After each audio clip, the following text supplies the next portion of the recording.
बाळाचं वजनच वाढत नाहीये, तर न्यूट्रिशन शिवाय इतर कोणते घटक ह्यात कारणीभूत असू शकतात? बाळाचं वजन वाढत नाहीये ह्याच्यामध्ये एक कारण म्हणजे आफ्टर न्यूट्रिशन करेक्शन नंतर एक जे प्रॉमिनंट कारण आहे ते म्हणले हृदयाचे आजार. त्याच्यामध्ये मग त्यांना अनिळेपणाच्या आजारामध्ये हृदयांमध्ये मोठे होल असणे, सारखा सर्दी खोकला होणे किंवा निमोनिया होणे आणि ह्या सगळ्या गोष्टींमुळे त्याचं वजन वाढत नाही, एक गोष्ट.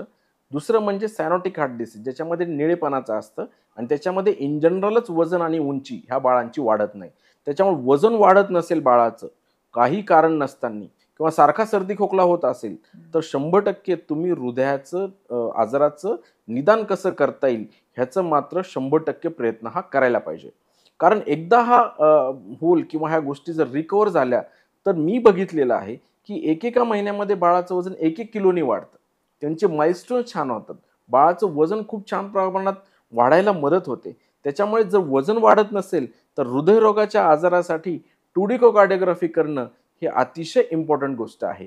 आणि शक्यतो तुम्ही कुठल्याही बालरोग तज्ञांकडे गेलात आणि असा जर प्रॉब्लेम सांगितला, तर ते पण ह्या आजाराच्या बाबतीमध्ये किंवा वजन न वाढण्याच्या गोष्टीमध्ये कार्डिओग्राफी मात्र आपल्याला 100% सांगितलं जातं आणि ती आपण करून घेतली पाहिजे.